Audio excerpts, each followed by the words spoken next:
안녕하세요. 에듀윌 한국사 최한나입니다. 자, 오늘은 조선 후기에 이런 경제적인 변화에 대해서 공부를 할 건데요. 이 부분에서는 전에 한번 수치 체제할 때 이렇게 바뀐다라고 언급만 했던 부분을 좀 자세히 설명해 보도록 할게요. 자, 일단 조세, 공납 여기 어떻게 이제 문제가 생겼습니까? 조세 같은 경우에는 원래는 이제 과정법을 시행해가지고 1결당 30도를 걷다가 그나마 좀 줄여준 것이 세종 때 공법으로 전분 6등, 연분 9등 여기에 의해서 1결당 4도에서 20도로 풍용에 따라 왔다 갔다 했단 말이에요. 그런데 풍용과 상관없이 우리 중간에 무슨 사건이 있었냐면 바로 임진왜란, 병자호란, 양난이 있었어요. 그러니까 농민들이 너무 먹고 살기 힘들고 결국에는 겨우겨우 막 세금을 막 최저로 내는 거예요. 그래서 이제 인조가 결단을 내립니다. 그럼 그냥 최저만 내. 뭐 4에서 20도 왔다 갔다 하지 말고 최저 4도에 맞춘다. 자, 그렇지만 호남 지방은 그래도 꽤 나왔기 때문에 6도까지. 그래서 4에서 6도를 냈다. 그래서 이렇게 영원히 정했다. 그래서 영정법입니다. 인조 때 영정법. 자, 1결당 4에서 6도로 액수를 고정한 것입니다. 자, 그래서 이것을 뭐 조세, 전세, 정액화, 액수를 정했다라는 의미인데요. 근데 여러분 선지에서 4에서 6도로 고정했다라고 나오지만 그냥 4도로 고정했다고 나올 수도 있습니다. 같은 의미예요. 둘 다 맞아요. 4에서 6도로 고정했다. 영정법. 자, 그 다음에 이제 공납으로 넘어가도록 하겠습니다. 자, 공납 같은 경우에는 원래 특산물을 냈었죠. 그러니까 실제 현물을 징수를 했었어요. 근데 호마다, 집집마다 할당을 했기 때문에 잘 사는 집, 못 사는 집 똑같이 전복 10개 뭐 이런 식으로 내면 가난한 집은 그 전복 10개를 구하려고 막 돈을 많이 들고 너무 힘든데 부자들은 쉽게 내는 거예요. 빈부격차를 고려하지 않은 거죠. 이 부분을 이제 해결하기 위해서 대동법을 실시합니다. 자, 또한 이 집집마다 징수하는 것도 조금 불만이 있었고 요 방납의 폐단이 아주 심각했죠. 방납의 폐단은 다른 지역에서 어떻게? 다른 지역에서 사서 내는 거예요. 사서 납부한다. 자, 이런 식으로 하다 보니까 그 다른 지역에서 사오는 금액을 내가 내야 되기 때문에 예를 들어서 뭐 10,000원만 내면 되는 거를 50,000원, 심하면 100,000원까지 막 10배까지도 더 징수를 한 거예요. 그러니까 너무 부담이 됐겠죠. 그래서 방납의 폐단으로 이런 농민들의 부담이 너무 높았기 때문에 그것을 해결해 주기 위해서 어차피 그럴 거면 쌀로 내라. 쌀이나 옷감이나 화폐로 내라. 그것이 바로 대동법입니다. 그래서 이 중에서는 사실 대동법이 제일 중요해요. 자, 대동법은 광해군 때 제일 처음 실시를 하게 돼요. 이원익의 건의로. 자, 그래서 이제 뭐 선해청을 설치했다라는 사료가 나온다면 대동법과 관련된 내용입니다. 자, 제일 처음에는 경기도에서 실시를 해요. 왜냐면 이 양반들이 불만을 가지고 반대했기 때문이야. 왜? 토지를 1결당, 토지 1결당 12도를 냈으면 여러분 봐봐요. 영정법에서 1결당 4도를 냈죠. 근데 지금 공납에서 지금 대동법으로 1결당 12도를 내면 4, 32 거의 3배를 내는 거야. 그러니까 이제 아주 부담이 된 거지. 그런데 땅이 많은 그런 대지주들 양반들은 더 많이 내야 되는 거야. 싫은 거지. 반대를 하는 거예요. 자, 그래서 처음에는 경기도 실시되고 그 다음에 조금씩 이제 확대됩니다. 효종 때 김육의 건의로 이제 뭐 충청도부터 이제 전라도까지 확대가 돼요. 자, 그러다가 이제 숙종 때는 전국으로 확대가 됩니다. 이런데 얼마큼 걸렸다? 100년이 걸렸다. 100년이 소요되었다. 자, 그리고 1결당 12도 원래 쌀로 내는 게 원칙이고 근데 쌀이 좀 안 나오는 지역이 나올 수 있잖아요. 뭐 강원도라던가 그런 곳은 3배로 걷고 나중에는 화폐가 이제 숙종 때 완전히 유통되고 나서는 화폐로 내기도 했습니다. 동전으로. 자, 그러면 국가에다가 이제 쌀로 내면 국가에서 필요한 물건을 사가지고 와야 되잖아요. 원래는 실제로 그 물건으로 냈지만 이젠 쌀로 내니까. 그럼 그 쌀을 가지고 물건을 이제 사러 다니는 사람들. 근데 대량으로 구매를 하겠죠. 그러니까 예를 들어서 궁궐에서 올여름에 뭐 폭염이 온다고 하니까 부채를 한 500개를 사겠다. 근데 부채 장인한테 내가 다음 달까지 이제 500개 사러 올 테니까 500개를 만드시오.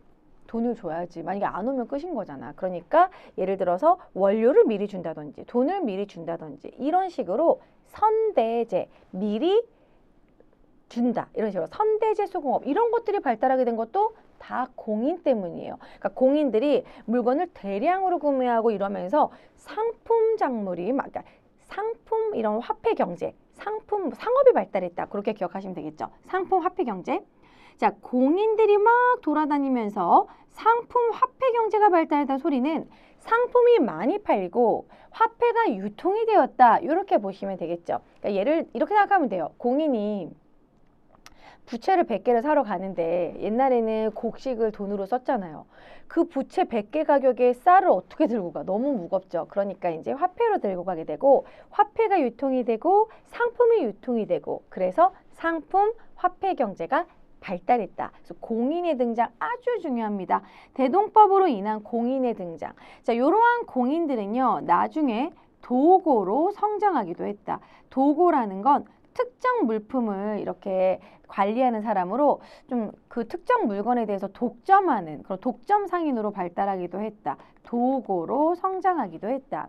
자, 역으로 넘어갈게요. 역은 군역과 요역으로 두 종류가 있는데 점점 군역이 요역화되면서 사람들이 이제 안 하려고 하는 거예요. 나 대신 누군가를 보낸다. 대립. 군포로 때운다. 방군수포. 자, 이런 일이 나타났죠. 그래서 방군수포로 인해서 1년에 2필 납부를 하게 되는 중종 때 그냥 군포를 내라 라는 군적수포제.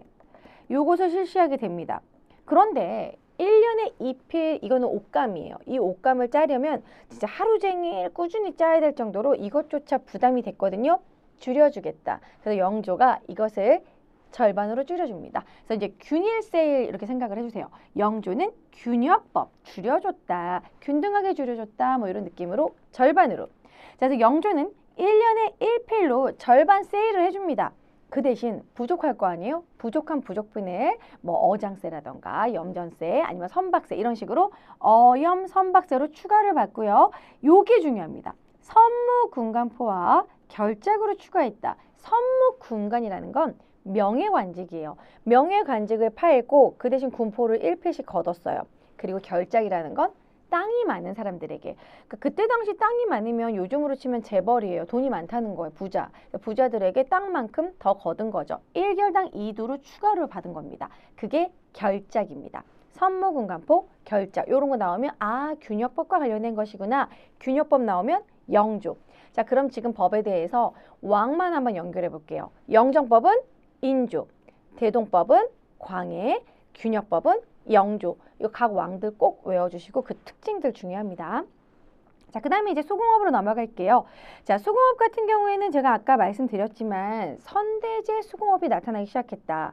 옛날에 이제 조선 전기만 하더라도 이런 뭔가 잘 만드는 사람, 도자기 장인, 아니면 나전칠기 장인, 뭐 부채를 잘 만드는 부채 장인, 이러한 장인들이 손재주가 있는 사람들이 있잖아요. 자, 그러한 수공업자들이 국가관청에 등록이 되어 있어요. 공장안이라는 그 공장들의 이름을 써놓는 공장안에 등록이 돼 있었고, 솔직히 무료로 만들었어요. 이제 뭐 식비, 어느 정도의 약간의 식비와 교통비 정도만 좀 주고 내가 물건을 만든 것에 대한 비용을 안 주는 거야. 굳이 거기에 왜 그럼 거기서 일해? 억울하지. 나의 이런 기술력을 거기다 쓴다는 게 억울하지. 그래서 공장 안에 등록을 되어 있었다가 그러다가 이들이 점점점 거기서 빠져나가게 됩니다. 나 그냥 국가에 세금 낼 테니까 빠져나간다. 자, 이런 식으로 하면서 점점 장인세를 납부하는 식으로 국가에다가 장인세를 납부하고 프리 생활을 하게 돼요. 그러니까 이제 내가 그냥 물건 만들어서 난 팔겠다. 이런 식으로. 그러면서 장인세를 납부하고 자유롭게 그냥 활동을 하는 납포장들이 막 나타나게 됩니다. 자, 그리고 이때 이제 수공업자들 민용수공업이 이렇게 발달하게 돼요. 이 민용수공업이 발달한다는 소리도 납포장이 증가했다는 소리예요. 어려운 말로. 납포장이 증가했다. 국가에다가 그냥 장인세를 내고 내 물건을 만들어서 시장에 파는 그러한 장인들이 많아졌다라고 생각하시면 돼요. 자, 그리고 선대제 수공업 아까 말씀드렸죠? 미리 이런 자금이나 원료를 미리 받아가지고 물건을 만드는 거예요. 왜냐하면 이건 대량 생산을 하기 위해서. 대량으로 만들다 보니까. 자, 그러다가 이제 나중에는 굳이 내가 이거를 만들어서 이거를 만드는 사람들에게 팔 필요가 없는 거야. 내가 직접 팔면 되는 거지. 그래서 이제 만들어서 뭐 철점, 자기점 이런 게 생겨가지고 도자기를 만들어서 바로 거기서 우리가 사기, 그릇을 팔고 아니면은 이제 숟가락, 젓가락 이런 거, 녹그릇 이런 거 만들어서 바로 팔고 이런 식으로 독립수공업이 또 나타나기도 하였다. 점점점 수공업이 발달했다는 걸 알 수 있겠죠. 자, 그 다음에 광업으로 넘어가겠습니다. 광업도 지하자원을 캐는 건데 원래는 국가가 주도해서 이제 지하자원을 캤었어요. 그리고 개인이 채굴을 못하게 했었습니다. 정부가 독점을 했다는 소리는 개인이 채굴하는 걸 어려운 말로 개인사, 채굴할 채, 사채라고 해요. 사채를 금지시켰어. 이건 사채업자의 사채가 아니에요. 개인 채굴. 그걸 못하게 했었는데 점점 이제 사람들이 이제는 막 그 은 같은 거를 많이 필요로 했고 중국이랑 무역을 하려면 은이 필요하니까 사람들이 은광이 많아지고 그러면서 개인 채굴이 많아지니까 국가가 어느 정도 이제 허용을 합니다. 허용을 하고 그 대신 니네 세금을 내라. 그게 바로 설점수세제예요. 이제 이런 은의 수요가 늘어나게 됩니다. 은의 수요가 늘어나게 된 이유는 뭐 대청무역이라고 할 수 있겠죠. 중국과 대청무역이 늘어나게 되고 은이 많이 필요하게 되다 보니까 설점수세제, 말이 좀 어렵죠? 설점이라는 건 무엇이냐면 이 설점한다라는 의미가 거기다가 광산을 만든다라는 의미예요.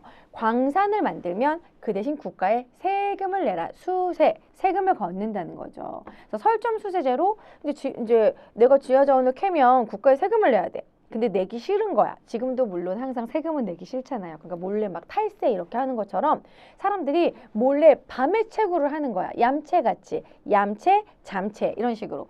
잠체는 몰래 채굴하는 걸 얘기합니다. 세금 안 내려고. 뭐 이런 것도 요것이 잠체가 성행하였다. 자, 그리고 이렇게 점점 이렇게 광산업이 발달하다 보니까 덕대가 등장하게 되는데요. 요 광산업과 관련해서 두목, 덕대 이런 사람 이런 명칭이 나오게 되는 거야. 그러니까 이렇게 광산업을 하는 사람들 두목이라고 불렀고 실제로 광산업을 하는 이런 덕대가 떡대가 좋아요. 뭐 지하자원 캐니까 이런 생활 근육 장난 아니지. 그래서 이러한 덕대가 등장을 하게 됩니다. 요 덕대는 광산업을 주로 하는 광산업 CEO입니다. 광산 CEO. 그 CEO라는 건 전문 경영인이라는 소리예요. 이 덕대가 물주, 돈이 있는 물주한테 자본을 이렇게 투자를 받아요. 그럼 그 돈을 가지고 이 광산업을 실시를 하는데 이 혈맥을 보는 여기 금맥이 있군 그런 걸 보는 혈주와 그리고 실제로 지하자원을 캐는 그런 노동자들을 막 자기가 이제 고용을 하는 거야. 여기 10명 고용하고 이제 월급 주고 뭐 이런 식으로 그렇게 덕대가 이제 돈을 자본을 투자받아 가지고 그리고 이제 노동자를 고용하는 이러한 모습 뭐예요? 기업이잖아요. 기업이라는 것 자체가 자본을 투자받고 그리고 노동자를 고용하는 거잖아. 그런 식으로 CEO가 되었다. 광산 CEO 덕대. 덕대가 등장한다라고 나오면 조선 후기입니다. 그래서 덕대가 이제 상인으로부터 자본을 받는다. 요 상인을 이제 물주라고 하기도 해요. 물주. 물주란 말 많이 쓰잖아. 네가 나의 물주야. 막 이런 식으로 쩐주, 돈 대주는 사람 이런 식으로 물주. 자, 그 다음에 노동자를 고용하고 이런 식으로 자본을 투자받고 고용을 하는 CEO다라는 거죠. 자, 그 다음에 이번에는 농사와 관련된 부분을 좀 살펴보도록 할게요.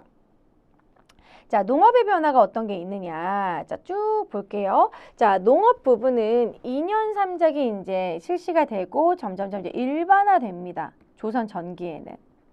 자, 그러다가 조선 후기가 되면은 이 밭작물이 이 이념산작이라는 건 조를 키우고 보리를 키우고 콩을 키우는 뭐 그런 거예요. 자, 그런데 조, 보리, 콩은 평상시에 먹는 이제 정말 배를 채우는 그런 용도였단 말이야. 그런데 이제는 시장에다가 내다 팔기 위한 인삼, 담배, 마늘 뭐 이런 것들을 재배하기 시작해요. 뭔가 이제 내가 먹으려고 하는 것이 아니라 시장에 팔기 위한 거 그런 것을 상품 작물이라고 합니다.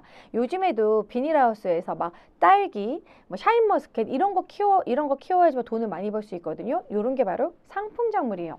그래서 상품 작물을 재배하기 시작합니다. 별표 상품 작물 담배, 면화, 인삼, 고추. 면화라는 건 목화예요. 목화솜. 자, 이런 식으로 막 키우고 구황작물, 감자나 고구마 키우는데요. 참고로 고구마가 먼저 들어왔습니다. 고구마가 18세기 일본에서 들어왔어요. 고구마는 따뜻한 데서 나오잖아요. 해남 고구마. 자, 그리고 이제 감자 같은 경우에는 좀 늦게 들어왔어요. 19세기 중국에서부터 들어왔습니다. 청으로부터. 감자는 어디서 온다? 차가운 데서 재배가 된다. 그래서 위에서 감자는 북에서부터 오고 그리고 고구마는 남에서부터 온 겁니다. 자, 그리고 이제 논 직파법이라는 거는 직접 이렇게 씨를 뿌리는 거였어요. 그런데 모내기법이 남부지방 일부에 보급이 되는데 이 모내기법의 장점은 무엇이냐면 직파법은 여기다가 씨를 막 이렇게 뿌리기 때문에 얘네들이 새싹이 날 때까지 주변에 막 민들레 꽃이 날라오고 막 잡초가 이렇게 있으면 잡초를 계속 뽑아줘야 돼. 안 그러면 잡초가 영양분을 다 뺏어가기 때문에 얘네들이 싹을 못 틔우고 죽어요. 자, 그런데 이 모내기법의 좋은 점은 무엇이냐면 이 논에다가 따로 이제 모판을 길러가지고 여기서 이제 새싹이 어느 정도 자라면 그거를 여기로 옮겨 심는 게 모내기법이야. 여러분 모내기 하는 거 보셨나요? 뭐 이렇게 모를 키우는 거야. 근데 얘네들은 어느 정도 자란 애들이기 때문에 잡초에 강해. 사춘기 시절을 지났어. 얘네들은 잘 자라. 자, 그렇기 때문에 수확량이 훨씬 증가를 하고 그리고 계속 잡초를 제거해주는 노동력이 절감이 됩니다. 그럼 한 사람이 넓은 땅을 경작할 수 있게 돼요. 그것을 광작이라고 그래요. 광대하게 작물을 키울 수 있다. 그래서 전국으로 모내기가 확대가 되면서 이모작과 광작이 가능해지는데 넓은 땅을 경작할 수 있다. 이모작은 뭐냐면 이 모판에서 이 모를 옮겨 심는 동안 논이 비어 있잖아요. 거기다 보리를 키우는 거야. 그리고 이제 보리를 다 재배한 다음에 물을 댄 다음에 거기다가 또 이제 쌀을 키우는 거죠. 그래서 보리와 쌀을 1년에 2번 질 수 있는 이모작이 가능해졌다. 근데 이 보리가 완전 좋은 게 보리는 세금을 내지 않아요. 그러니까 보리는 그때 옛날 사람들 그래서 맨날 보리밥을 먹었던 거야. 세금을 내지 않는 작물이기 때문에 일상생활에서 보리를 먹고 쌀은 거의 상품화됐어요. 당시에는 쌀이 세금을 내는 대동법으로 인해서 세금을 낸다든지 그런 식으로 했기 때문에 쌀은 실제로 먹는 것보다는 거의 상품화되었다. 그 쌀은 정말 특별한 날에만 먹을 수 있었다. 자, 그래서 이제 결국 쌀의 생산량이 늘어나게 되고 노동력이 절감돼서 광작, 한 사람이 넓은 땅을 경작할 수 있게 되었다. 자, 그 다음에 지대. 자, 지대도 제가 추가적으로 자세히 설명한다고 그랬죠. 타조법은 무조건 50%.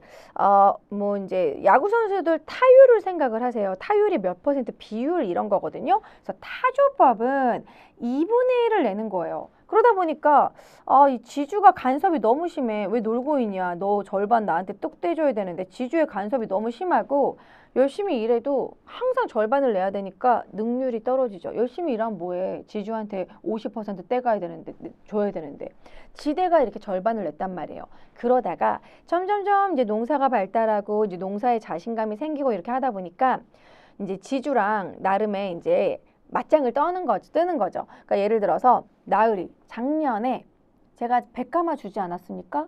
올해는 그럼 120가마를 줄 테니까 액수를 정해놓도록 하죠. 그럼 지주의 입장에서는 20가마를 더 주니까 콜 이렇게 하는 거지. 그러면은 이제 내가 열심히 일하는 거야. 아침부터 일어나서 밤낮을 가리지 않고 열심히 농사를 치면 남는 건 다 내 거니까. 그래서 이 능률이 막 올라가지고 결국 수확량이 300가마가 되면 지주한테 120가마를 줘도 나는 180가마를 가져가는 거야. 작년만 해도 100가마밖에 못 가져갔는데 이런 식으로 실질적으로는 3분의 1 정도로 가져갈 수 있게 액수를 정해놓는 거야. 도조법은 액수를 정해놓고 계약을 하는 거예요. 그래서 실질적으로는 3분의 1 정도를 징수하게 되는 식으로 줄어들게 됩니다. 자, 그래서 이거는 뭔가 지주랑 싸운다. 타도 이런 식으로 외워주시면 돼요. 타조법에서 도조법으로 바뀌었다. 타도. 자, 그런데 도조법은 일반화가 된 건 아니었고 일부 지역에서 이제 막 시작하는 단계였습니다. 그 다음에 이제 농서. 자, 세종대왕 때 이제 농사직설 만들었죠. 금양장록은 성종 때 강희맹이 만들었죠. 농사직설은 정초가, 그리고 금양장록은 강희맹이. 이런 식으로 이제 농서가 있었는데요. 요것을 이제 좀 통합을 해가지고 모내기법을 적극적으로 전수하는 농가집성. 집성은 집대성한 느낌이다 라고 기억을 해주세요. 농가집성은 효종 때 신속히 만들게 됩니다. 신속하게 진행시켜. 신속하게 농가집성. 이런 식으로 신속하게 만들어라. 농가집성은 모내기법을 아주 보급하는데 이제 확대시키는데 큰 도움이 됐습니다. 색경 같은 경우에는 박세당이라는 인물이 만든 농법서인데 박세당이 이런 농업이나 뭐 이런 상업적인 농업 그뿐만이 아니라 뭐 누에고치, 양잠하는 법, 돈 벌 수 있는 농사의 여러 가지를 다 담은 게 색경입니다. 그 다음에 관어상인, 이제 국가에 이제 소속된 그런 상인인 건데요. 시전상인 같은 경우에는 종로에 이런 유기전이 있었어요. 그래서 이제 시전상인에게는 혜택을 줬습니다. 금난 정권의 혜택이 있었죠. 자, 그리고 보부상들은 여기저기 떠돌아다니면서 이 시장 저 시장 돌아다니는 장돌뱅이라고 불렀던 인물들인데요. 이 보부상들이 주로 유통을 맡죠. 이쪽에 있는 물건을 이쪽으로 가가지고 팔기도 하고, 이쪽에 있는 물건 이쪽에 전달해 주기도 하고, 지방의 장시를 막 도는데, 이 보부상들은 나중에 개항기 때 해상공국, 황국협회로 부르기도 합니다. 해상공국 같은 경우에는 가보개혁 일어났을 시즌에, 황국협회 같은 경우에는 이제 독립협회가 활동했던 1898년 뭐 요 정도에 이런 식으로 조금 이제 이름이 바뀐 것 뿐이에요. 그렇게만 기억하시면 됩니다. 자, 그 다음에 이제 금난 정권. 시전상인들이 난전을 금하는 권리를 갖고 있어. 요 물건은 나만 팔아야 돼. 다른 사람들 팔지 마. 뭐 요런 거예요. 그것을 폐지합니다. 유기전을 제외하고 금난 정권을 폐지한 게 정조의 신해통공이죠. 그래서 여기서 중요한 건 유기전은 제외. 유기전 제외하고도 많은 시전상인들이 막 횡포를 부렸거든요. 자, 그러면서 금난 정권이 폐지되고 나서는 서울에서 많은 시장이 열리게 되는데, 종로가 종로예요. 그리고 이현은 동대문, 그리고 칠패 뭐 요런 데서 시장이 형성이 됩니다. 그것은 지금까지 이어지고 있죠. 동대문 시장, 남대문 시장. 자, 그리고 전국적인 유통망이 생기고 보부상단이 만들어졌다. 자, 그리고 공인의 등장으로 인해서 이들이 이제 독점상인, 물건을 독점하는 독점상인, 도고로 성장하기도 하였다. 어떤 물건을 구하려면 꼭 어느 사람한테 가봐야 된다. 뭐 이런 식으로. 자, 그 다음에 이제 사상, 자유로운 상인들, 그리고 개인적인 사상, 상단이 생기게 되는데요. 이거는 만상, 내상, 송상을 외워주셔야 됩니다. 만상은 의주의 만상인데요. 자, 여기다가 여러분, 자, 빈칸이 있으니까 지도를 간단하게 그려볼게요. 너무 저기 슬림하게 한반도를 그렸다. 자, 여기 보면 여기가 바로 의주입니다. 의주에서 슉 넘어가면 여기가 청이거든요. 그럼 당연히 청과 무역을 하는 거. 의주는 만상이에요. 자, 그럼 여기가 이제 동래입니다. 동래는 지금의 부산이죠. 동래에서 슉 넘어가면 어디예요? 일본이잖아요. 그래서 대일무역을 하는 동래의 내상입니다. 자, 그럼 여기 중간에 개성이라는 지역이 있어요. 개성은 예전부터 인삼이 유명했던 지역입니다. 개성에 송상이 있습니다. 왜 내가 지도까지 굳이 그렸느냐? 송상이 여기 의주에 가가지고 인삼을 줘요? 이번에 청나라에서 좋은 도자기가 왔다네. 그 도자기 가지고 와.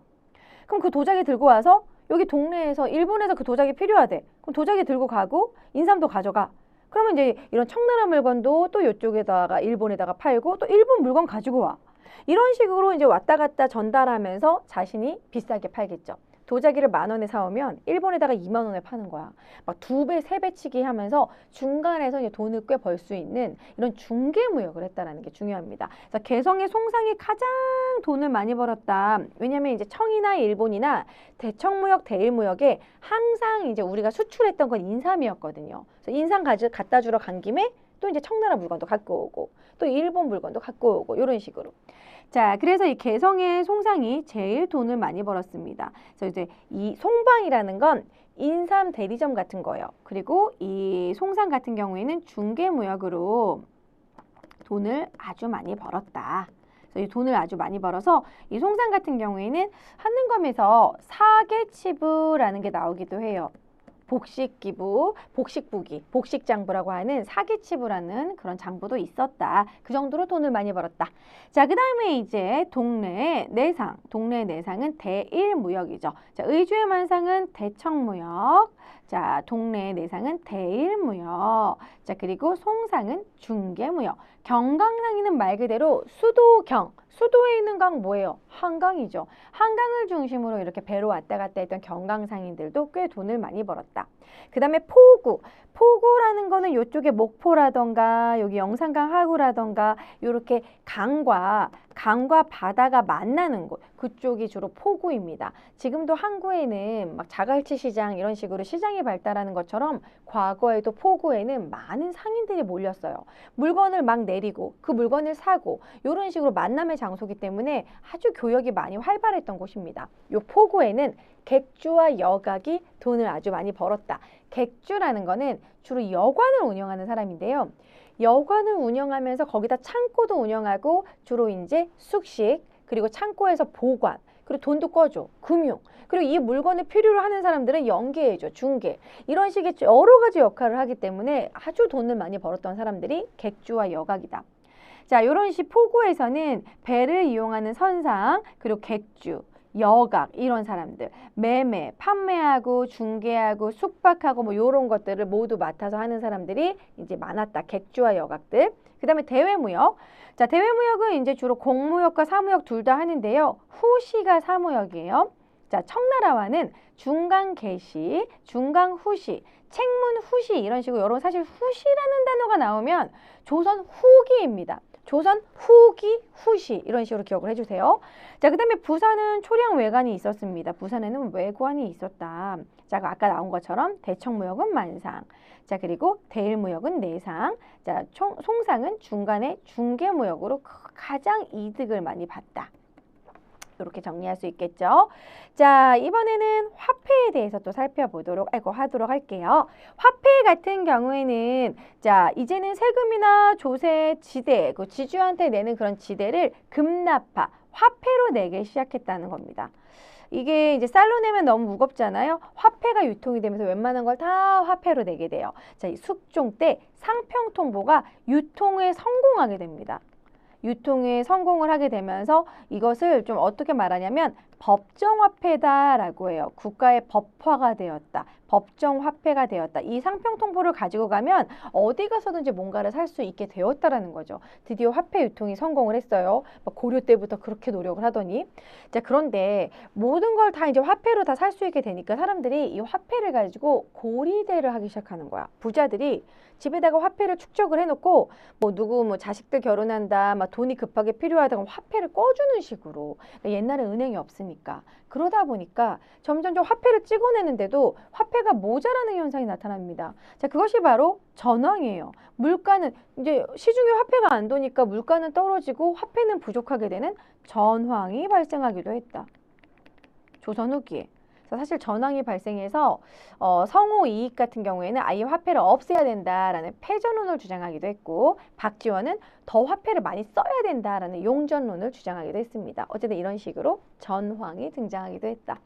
자, 이렇게 조선 후기는 내용이 진짜 많아요. 근데 이런 게 어떤 식으로 나오냐면 조선 후기와 전기를 구분하는 식으로 나옵니다. 그럼 조선 후기의 선지가 쫙 나오고 거기서 뜬금없이 조선 전기가 나오면 그거를 구별하는 거, 농사직설이 나온다던가. 그러니까 그런 식으로 여러분들 조선 후기의 여러 키워드들이 모두 묶어서 조선 후기다라는 걸 파악을 하셔야 돼요. 여기는 꼼꼼하게 공부를 좀 해주셔야 됩니다. 여기 앞에부터 해가지고 영정법, 대동법, 균역법은 기본이고, 지금 파란색으로 되어 있는 선대제, 설점수세제, 상품작물, 그리고 이제 모내기법이 전국으로 확대했다. 도조법, 신해통공, 도고의 등장, 공인, 그리고 여러 상인들, 사상들, 만상, 내상, 송상들, 그리고 상평통보, 전황, 이런 모든 것이 조선 후기라는 거를 좀 파악하시는 게 중요합니다. 자, 오늘 수업은 여기까지 하도록 할게요. 다음 강의에서 만나요. 안녕!